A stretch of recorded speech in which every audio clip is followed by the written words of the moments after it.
So what we're going to start with is some review. We talked a lot about electrophilic aromatic substitution reactions last week, but before that we talked about these two other reactions of our benzene derivatives, specifically that occur at the benzylic position. All right, so everybody's going to take a second and draw the product here that we would expect from these two reactions. These are two sets of reagents. We should know what they do.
All right, so sodium dichromate. Really, anytime I see chromium in a list of reagents, I'm thinking one type of reaction, what we call an oxidation reaction. Whoa. Where I'm going to create a carboxylic acid functional group on that benzylic position, right? Fully oxidized, meaning create as many carbon-oxygen bonds as we can. That benzylic carbon. All right. So again, what we call an oxidation reaction, creating more carbon-oxygen bonds. Or our NBS, what does that do for us? Does anybody remember? Puts a bromine on that benzylic position.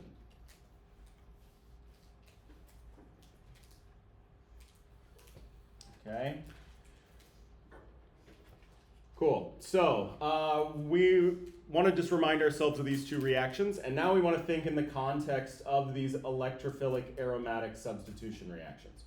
Remember, we said that with these electrophilic aromatic substitution reactions, the order in which we perform these reactions matter, because some of our groups are electron donating groups and will direct to the ortho and para position, whereas other are electron withdrawing groups and they direct that incoming substituent to the meta position. All right, so why do we want to keep these two reactions in mind? These were at the benzylic carbon, but if we look carefully, what we started out with was an alkyl group. An alkyl group we would classify as an ortho-para director.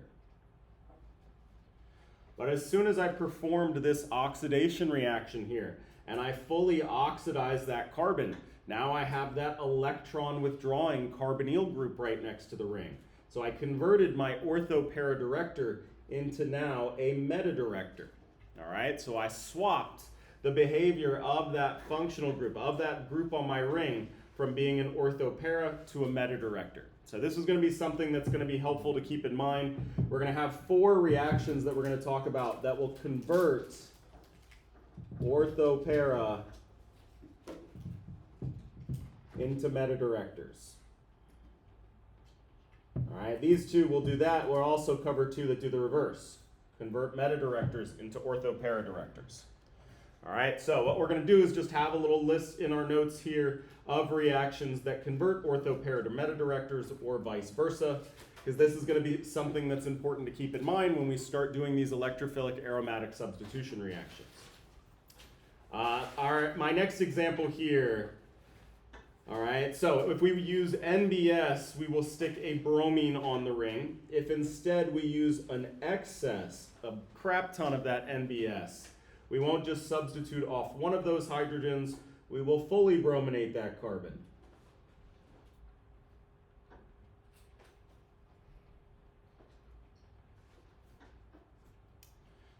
and that again converts what was an ortho-para director into a meta-director.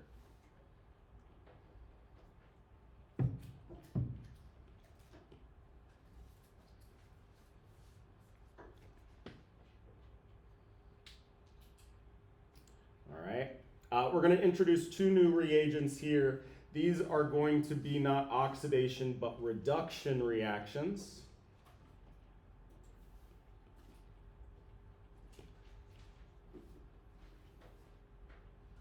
All right, so if I start out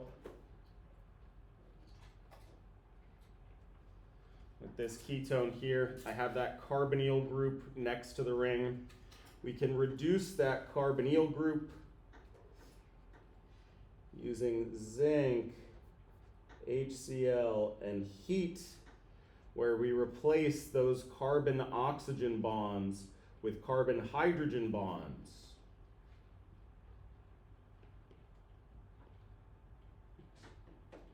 So we've now reduced that carbon, effectively chopped off that carbonyl group. All right, and again, we're going to put this under this class of 4 reactions that converts, in this case, a meta-director, that carbonyl group, into now an alkyl group, which is an ortho-para director.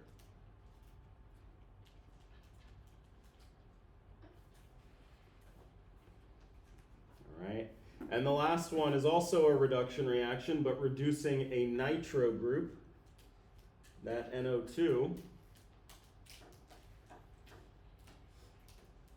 All right, we're going to replace those nitrogen-oxygen bonds with nitrogen-hydrogen bonds. This also uses zinc and hydrochloric acid, but there's a second step where you introduce sodium hydroxide.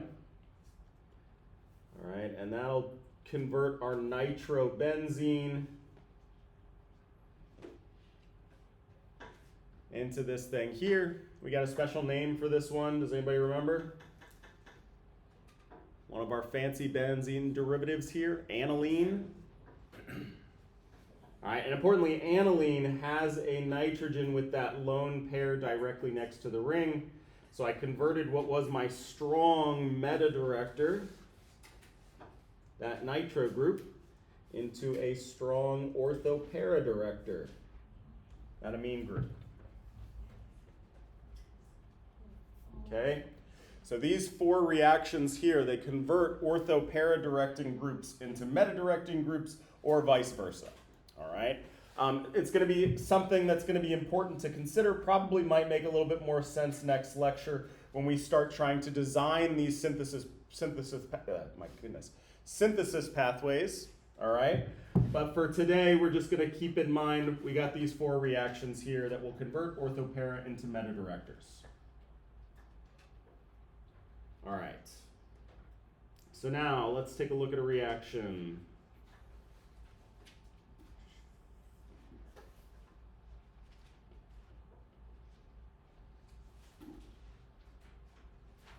Okay, let's take phenol.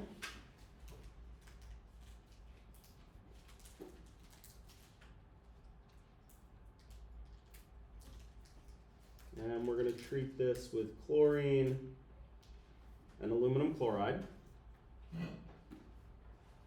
All right, everybody take a second and draw me my products here of this reaction.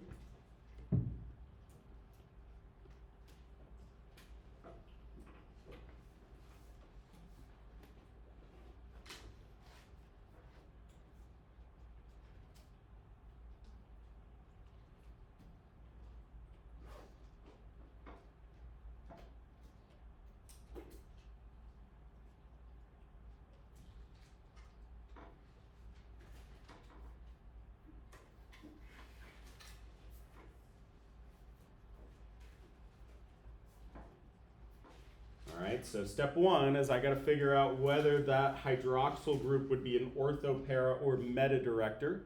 Which one is it? Does anybody know? So this is ortho-para. Importantly, if we look at this list here, this big ugly cheat sheet page, what we want to kind of note, the common feature among all these ortho-para directors is we got a lone pair directly next to the ring. Right? All those ortho para directors share that same common feature, with one exception, are alkyl groups.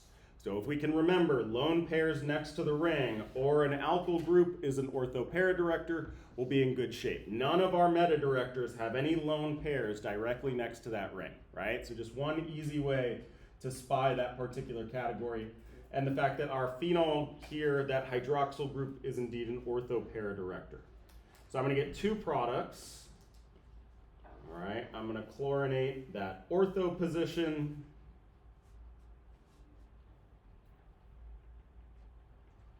And I'm going to chlorinate that para position.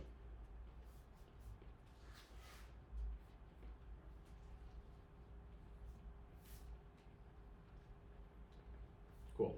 All right, so now let's try to think about our product distribution. All right, that's what we're going to be talking about now, is if we have an ortho para reaction, what is our product distribution? Meaning, what is my major and what is my minor product?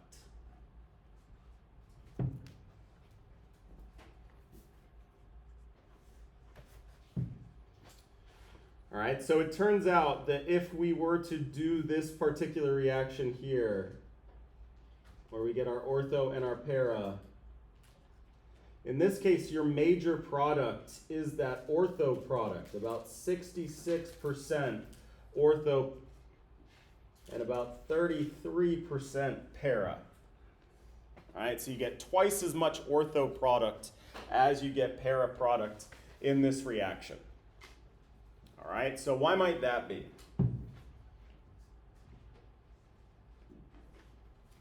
All right, well, how can we explain our product distribution here? Okay, so if we look carefully at our starting molecule here, what are my ortho positions? This one, but also that one, right? And what's my para position? That one down there. So why might I get twice as much ortho product as para product? Because there's twice as many ortho positions as there are para positions. There's only one carbon that would give you that para product, but there's two carbons that will give you that ortho product, right? So why we have twice as many ortho positions? All right, that chlorine's got an equal probability of going to that ortho or para position, but since there's twice as many ortho positions, you'll get twice as much ortho product. All right, but now we're going to take a very similar molecule. All right, but instead of having a hydroxyl group, it's got this alkoxyl group.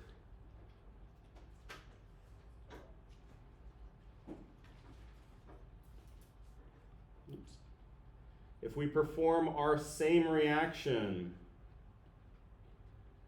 this thing is also an ortho para director, let's note, right? We still have that lone pair next to the ring. So I'm still going to get my mixture of my ortho and my para product.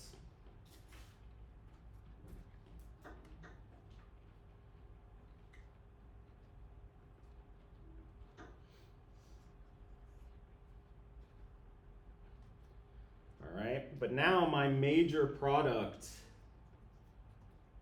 is the para product instead of the ortho product.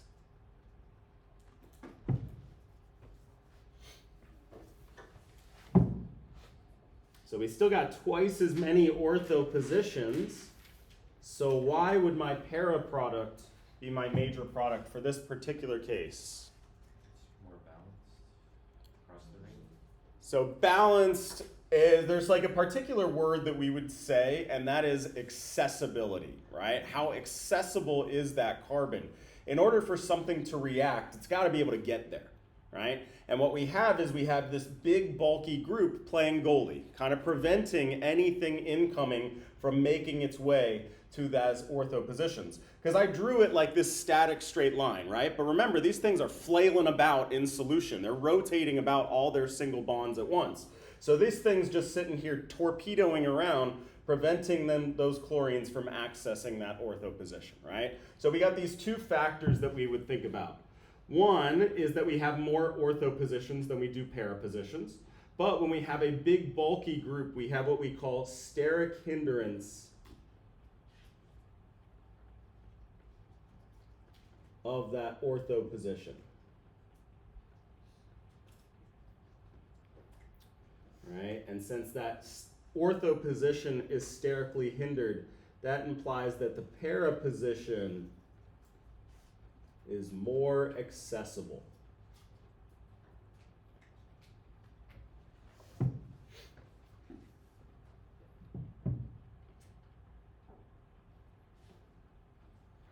All right, so for small groups on our ring, we have to think about the effect of there being twice as many ortho positions than para positions. That will dictate what my major product is. But as soon as I have this big bulky group on that benzene ring, steric hindrance will dominate, and then it will be my para product that's my major product. So we're going to have this helpful little cutoff here. All right, if our number of carbons is greater than or equal to 3, that's when we're going to say sterics dominate.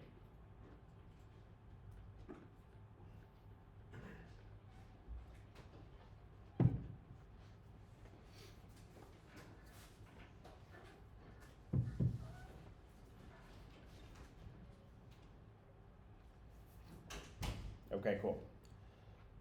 So, last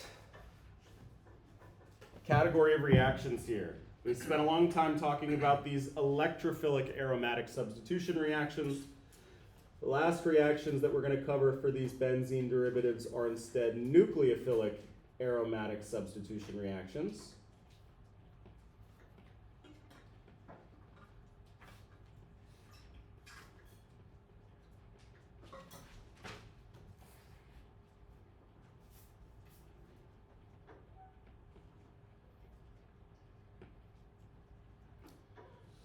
So in these reactions, let me grab a benzene.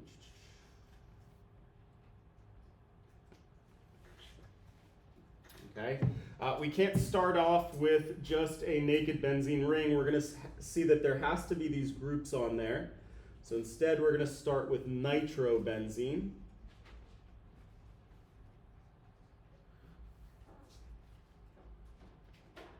It's got a chlorine on the opposite side.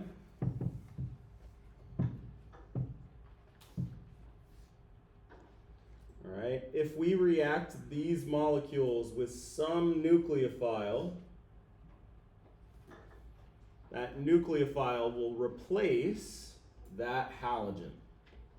Right. So we're going to substitute out that halogen for a nucleophile. These are these nucleophilic aromatic substitution reactions.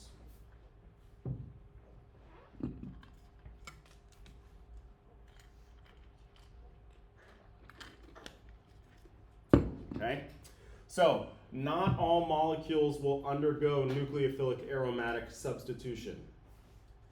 All right, so in order to do nucleophilic aromatic substitution, a molecule must have the following features. Number one, it's got to have a strong electron withdrawing.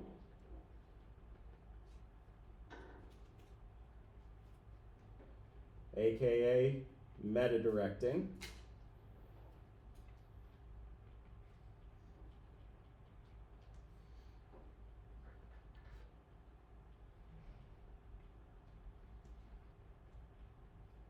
Group on that benzene ring. So we got to have a strong electron withdrawing group. All right? That's because benzene in this reaction isn't playing the role of a nucleophile. We're reacting it with a nucleophile. Benzene's playing the role of the electrophile. Remember, we talked about benzene before was playing the role of the nucleophile because it's got all this electron density in that ring. right? So in order for it to be an electrophile, we got to pull electron density away from that ring, right? Making it less electron rich. So we got to have a strong electron withdrawing group for this reaction to occur.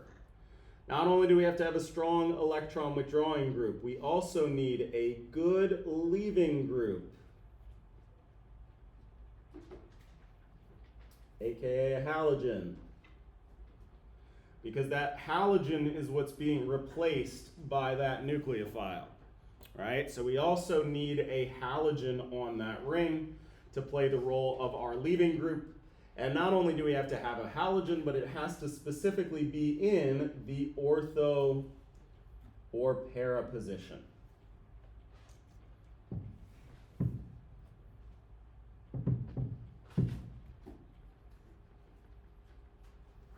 Okay? That's because that strong electron withdrawing group, remember we drew these resonance structures and showed that it's withdrawing electrons from that ring, but specifically leaving certain carbons with a lack of electron density. Those carbons at the ortho and para positions, right? So those are going to be the best ones to play the role of the electrophile, substituting off that halogen. Where am I? All right. And then the last thing that we need is our nucleophile has to be what we would consider a strong nucleophile.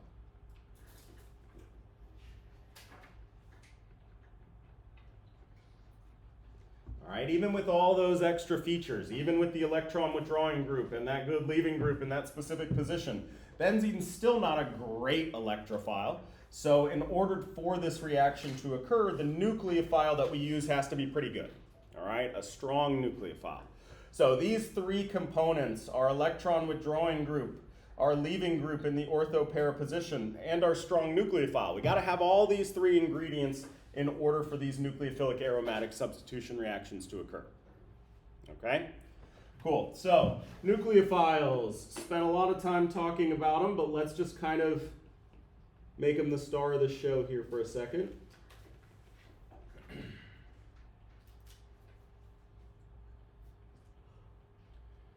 All right, so first of all, our nucleophiles. The most important feature of a nucleophile is that it's what? Electron rich or electron poor? Our nucleophiles are our electron rich species.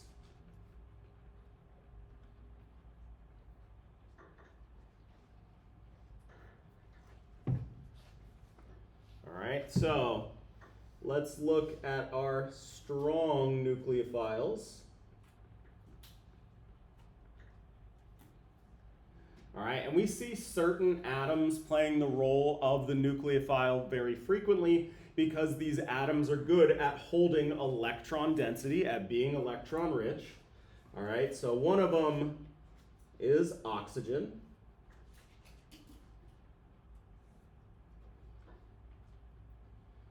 All right, if we have oxygen as a strong nucleophile, a good example would be the hydroxide ion. All right, or what's called an alkoxide ion.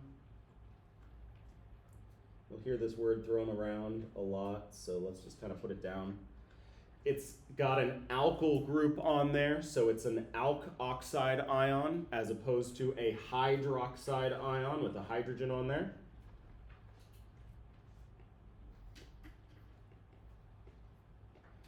All right. If we contrast this to oxygen when it's a weak nucleophile, all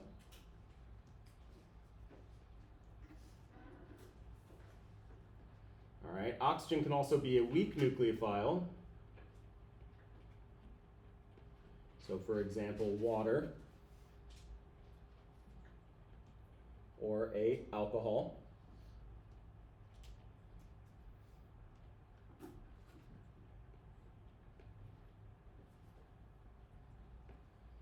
All right, and so what's the big difference here? How am I supposed to be able to spy when when oxygen is a strong nucleophile versus a weak nucleophile? What's the big difference here? Charge. that net negative charge, right? One guaranteed way to spy something that is electron rich is if it has a formal charge of -1, right? That means there's a lot of electron density sitting on that particular atom. Cool. All right, so likewise, we will see oxygen playing the role of our nucleophile. We can also see nitrogen. These are a little more rare out in the wild. All right, but so for example, if we were to have this negatively charged nitrogen, this deprotonated ammonia, or a deprotonated amine, this is nitrogen with that net negative charge. These will also be strong nucleophiles. Likewise, I can see nitrogen playing the role of a weak nucleophile. If instead I had this neutral charge, so ammonia or an amine,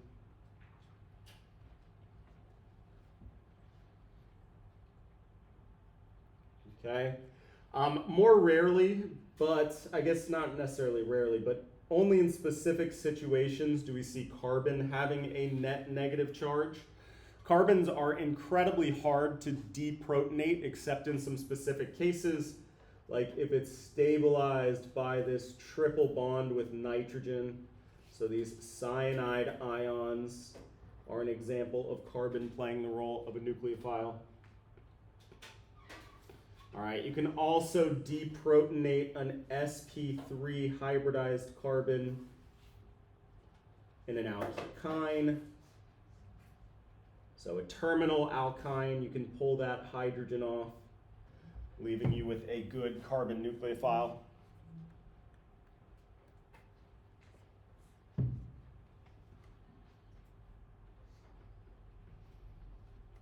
Our halide ions,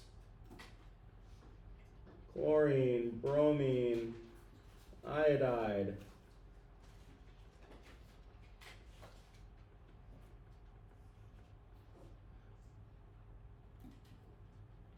Also good nucleophiles.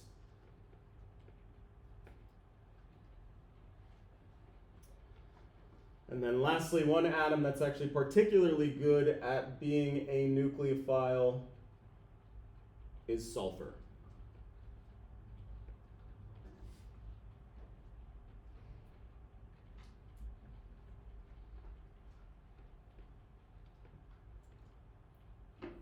All right, sulfur is an even better nucleophile than oxygen because it's larger in size.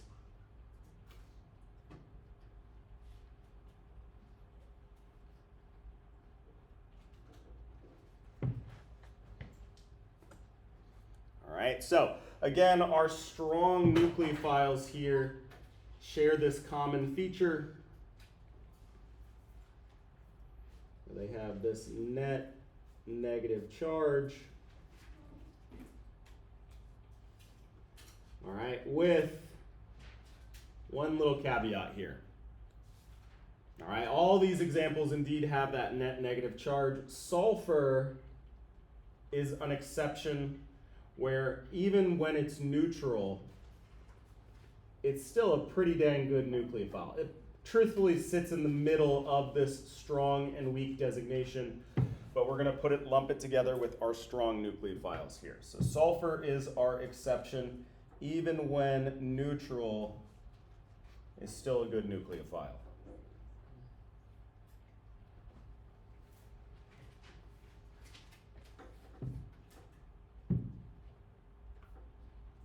All right.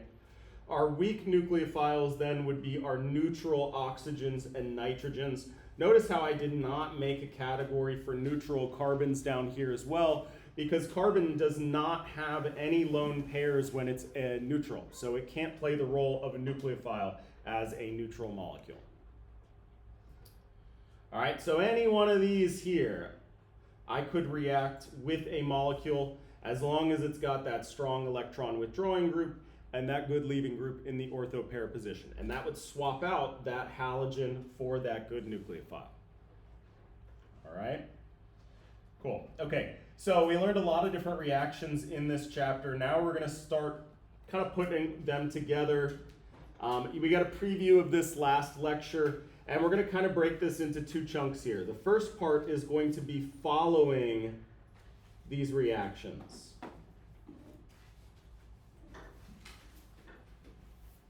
Right? Meaning I'm going to say, all right, we're going to start out with benzene.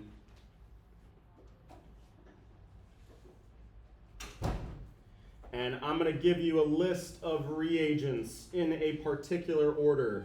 So for this thing here, what we're going to do is first use the fuming sulfuric acid, and then an alkyl halide and aluminum chloride. And your job is to tell me what that product is.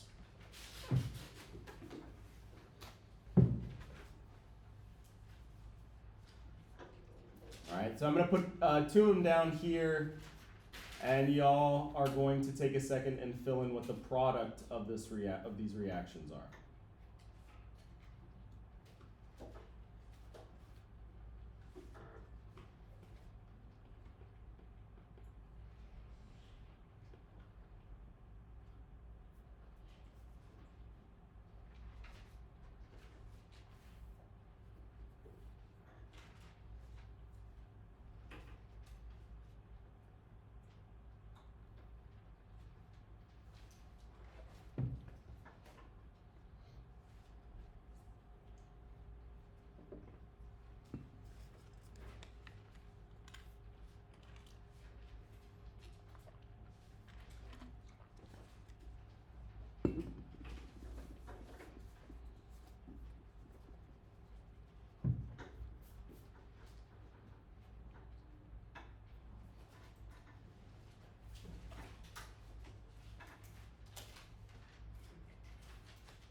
Oh, I choked over here.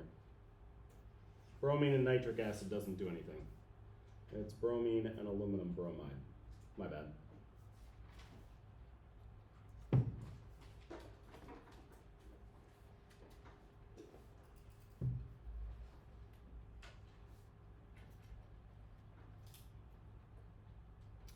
All right, so let's do this one here. First reaction, my fuming sulfuric acid puts on what's called a sulfonic acid group SO3H.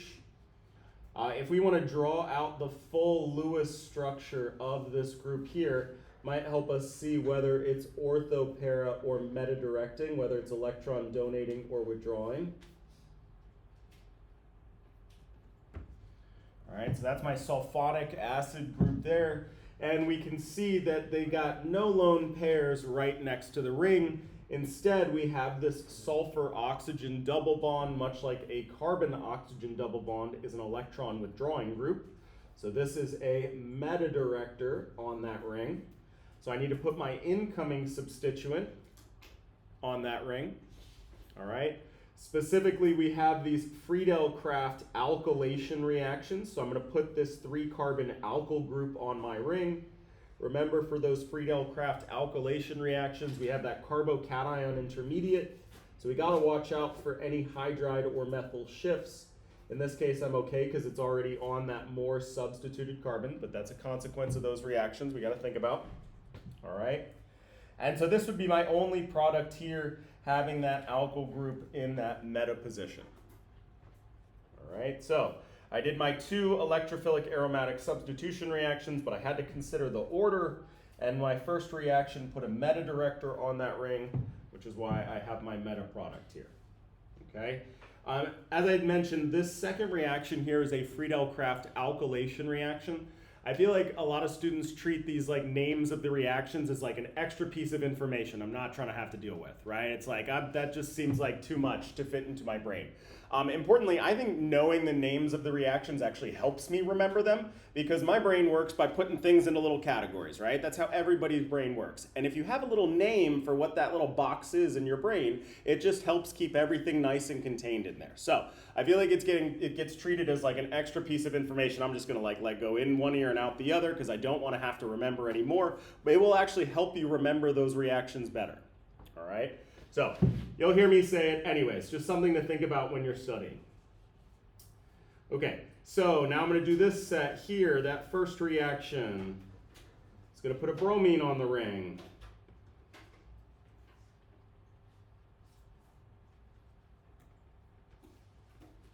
And I got to look and see if this is an orthopara or meta director before I do my second reaction, my nitro group. And in this case, bromine is which one? Got that lone pair right next to the ring. So this is an orthopara director. So I got to draw 2 products here. One with my nitro group in the ortho position to that bromine. The other with the nitro group in the para position to that bromine.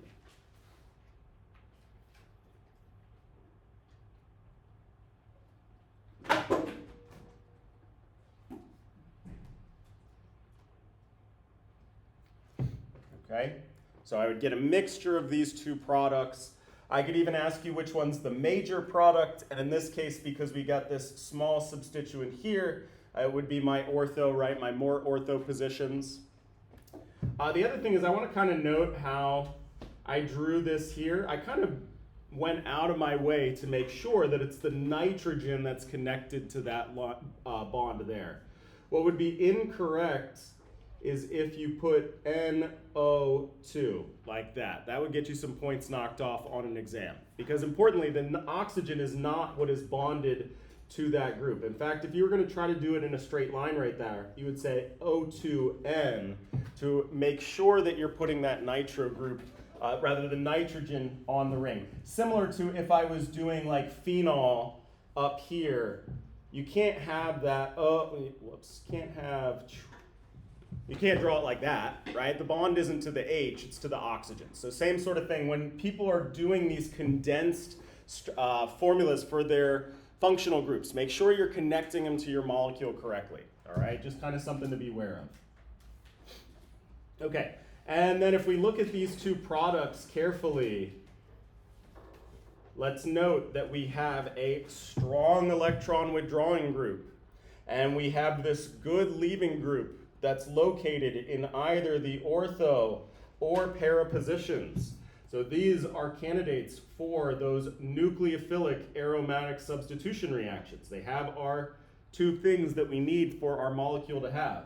So what I'm saying is, basically, let's do another example where now I'm going to tack on a 3rd reaction, which is to add in NaOH, sodium hydroxide.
right? So we know those first two steps are going to get us here.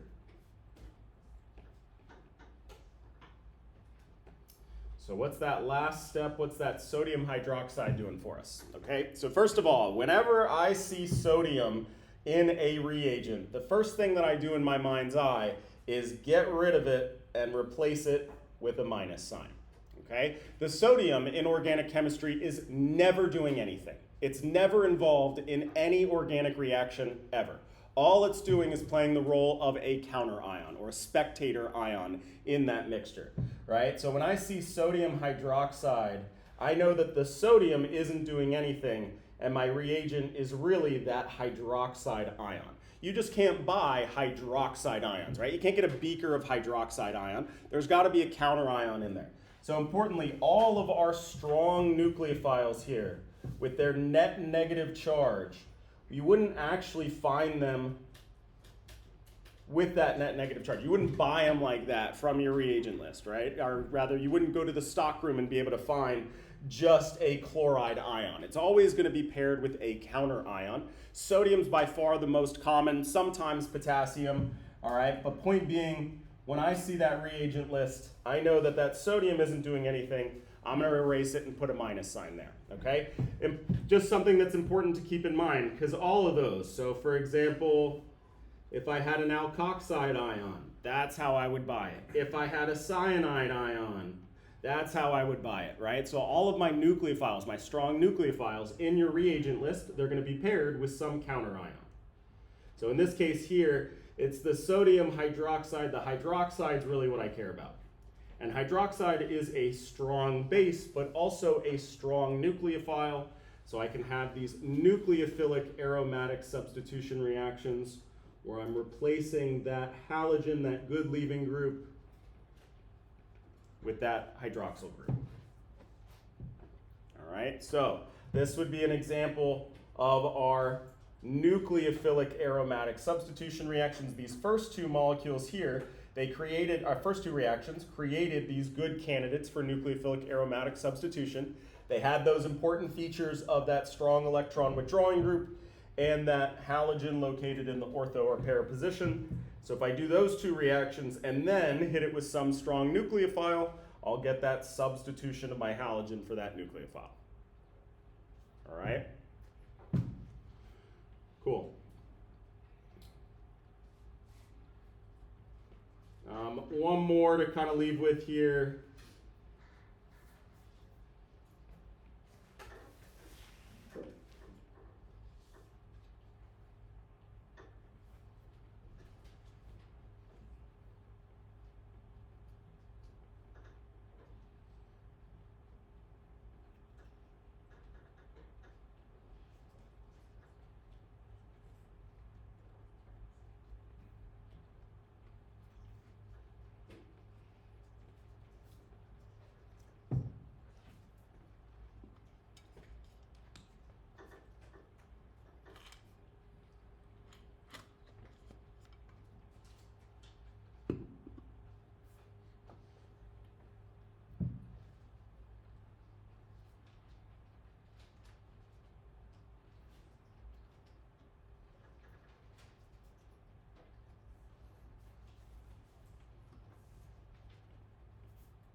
All right, so that first reaction puts a methyl group on the ring.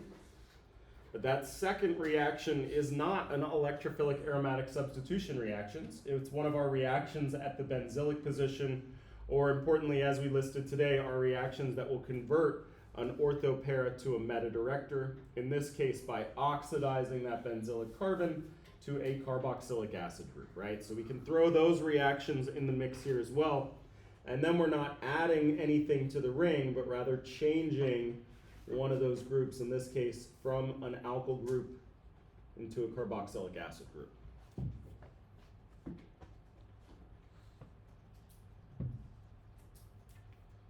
Cool. All right, so that's the name of the game that we're going to be playing for the rest of the week here. First, our goal is to be able to follow these reactions. So having a good understanding, kind of quizzing yourself before coming to class of all those different electrophilic aromatic substitution reactions will be really helpful because we can mix and match them in a bunch of different ways. And then what we're going to do is we're going to start trying to figure out the synthesis pathway, meaning if I gave you this starting point and this ending point, what list of reagents and what steps would we use to get there, right? So that's kind of the name of the game for the rest of this week here. Cool.